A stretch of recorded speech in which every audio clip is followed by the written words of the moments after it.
Good morning, friends. I'm Pastor Ben Hayes from First Baptist Church, Dadeville, Alabama, bringing you our thought for the day on this Thursday morning. Man, has this week flown by.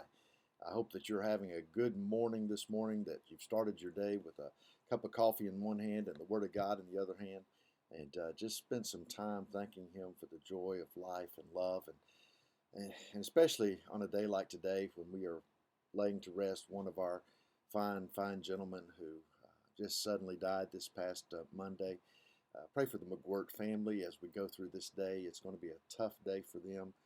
And pray for my voice that it would hold up through this today, because I've got this old sinus infection and voice is a little iffy today. But as we look at the Word of God, we're in Proverbs chapter 30. And you remember yesterday we started this chapter, and it's the wisdom of Agur.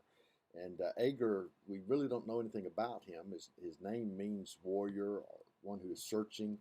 Um, and honestly, I think that's really the appropriate name. He's a man who's searching. And we see from the early verses the humility of this man who recognizes who he is in light of who God is, and that he owes everything to the Father. And so today, as we jump into verse 7, we see this as he's praying to the Father. And that's exactly what this is. It's a prayer. He says, "Two things I request of you. Deprive me not before I die. Remove falsehood and lies far from me. Give me neither poverty nor riches. Feed me with the food allotted to me, lest I be full and deny you and say, 'Who is the Lord?' Or lest I be poor and steal and profane the name of my God." Oh, listen, reminds me of the story where the mother prayed for her children that they would have just enough, just enough.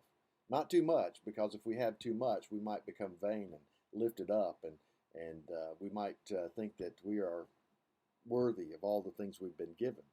Not too little, because we don't want our children to go hungry. We don't want our children to struggle, but just enough to be satisfied. I think that if we could learn that, what the Apostle Paul said, that I've learned to be content no matter what state I'm in, whether it's hardships or well being, whether it's sickness or health. If we could just learn to be content and trust in the Father that He has a great plan for us, then we would be satisfied. And satisfaction brings peace like we've never known. And so this is what he says. First of all, remove falsehood and lies from me. The last thing we want is for people to lie to us. And the last thing we should want is for us to lie to other people, to feel like we have to deceive in order to save face, in order to get somewhere. And that's a good prayer to pray. Remove all falsehood and lies from me. Neither poverty nor riches, but feed me with the food allotted to me. You know, in America especially, we are so blessed, and we throw away more food than any other country in the entire world because of that. And there are people who are starving all over the planet, and this guy has it right. Just give me enough. Give me the food that's allotted to me, so that I won't be full and deny you. That's what happens, isn't it? When we have plenty, when we have abundance, we say, "Who's this Lord you're talking about? I've done all this by myself." It's kind of like the rich man who had a great harvest, and when the harvest came in, it was too big for his barns, and he said, "Well, I'm just going to build bigger barns, and I'm going to store it up so that I can live a long life and never have to work again." And God says to him, "You fool! Tonight your soul is required of you. Listen, what God has given to us is to take care of us, and when He gives us an abundance, it's to take care of other people, to give and to share and to minister and to meet needs."